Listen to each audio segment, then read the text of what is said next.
again, we can put at the top, I can put at the top in terms of just practical good health. But the hadith that he came out with, that's probably up at the top of the list, is 1/3 food, 1/3 water, and 1/3 empty. Everyone eats too much. Everyone eats too much, except the sheikh. People say to me, well, how is it the sheikh? You know, he only eats this little tiny bit of food.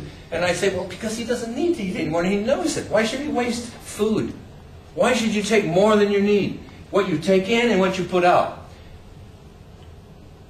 But we all eat, we overeat, and we're wasteful. This is a wasteful period of time. We suffer the illnesses that the wealthy of the past, the kings and the wealthy of the past suffered. Because we have too much. Not everybody, of course. Here in this country, in my country, in the so-called developed countries, we have nothing. And so we waste, we overeat. So that hadith goes at the top. But other than the hadith and the things that he told us about food and about medicine and about health, which is not a lot, but it contains a lot, more importantly, what he brought as far as medicine was himself. His state. And he was in a state of remembrance. And everything he did. And he was in a state of presence. Present in himself, with Allah. The one who knows himself knows his Rabb. He knew himself better than any other human being, we could say. And he was closer to Allah. And so his presence changed people. One man came, he said to one man, go to such and such a place and take Islam to those people. And the man said, I don't think you could do that. And he put his hand and he said, can you not do that? And he said, yes, I can do that. Some people say it was just the transmission. But we transmit to each other all the time by presence. We are who we are with. The tradition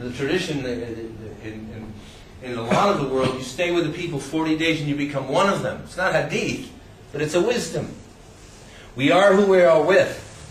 So we pick up from the people who have genuine honesty, sincerity. We pick up from them that. And people who don't have that, we pick up from them that. So he was a medicine in himself. And he transformed the people around him. The people around him, in turn, transformed the people that they went out and were with. And those people went out and went for it. And Islam spread across the world. And it was changed in his lifetime by Allah's design.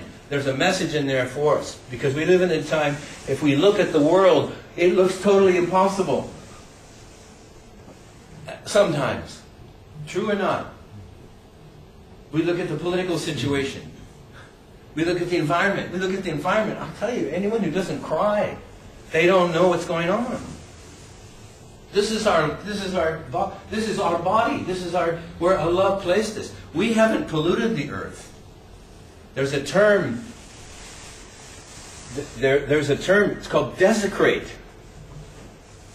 We've desecrated because we've taken the sacredness out of it. Not that we worship His creation, but we respect it because He created it. 90% of the fish are gone. All this stuff. We know. For any of you that study this, anybody that looks into it has to weep. And some people say it's almost too much to fathom. We can't take it in because it's too shocking to us. It's too much to digest, the truth of it. And in a lot of ways, the condition of not only the environment, but the condition of how we are with each other is almost too much to swallow. So we have to shut it off.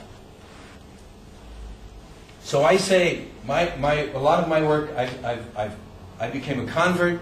I went to try to find traditional Islamic medicine. I searched all over the world. I found in the Middle East. Most of them had gone to UCLA and places like that. I wanted to find this wisdom that was more than what was in the mainstream medicine. And I ended up going to Pakistan, and I ended up finding people that I feel had this knowledge and this wisdom. And the basic quality of the wisdom is a recognition of Allah's rahma. Allah is the one that heals us. And I studied that medicine, and I learned to use homeopathy, I learned to use the traditional Unani medicine, and I more recently turned to learn about the way the nervous system works and studying trauma, because I began to see in the modern world what I consider us to be suffering from what I would call trauma. It's a new concept. 100 years ago, people didn't talk about trauma. The word is a Greek word. It means an injury. And 100 years ago, people thought of trauma as an injury that either healed or didn't heal. But nowadays, there's another concept or another meaning to trauma, which not only relates to like emergency care, initial kind of injury and so forth in the hospital, but it relates to this other thing they refer to as post-traumatic stress, as emotional trauma, as an emotional wound that has not healed.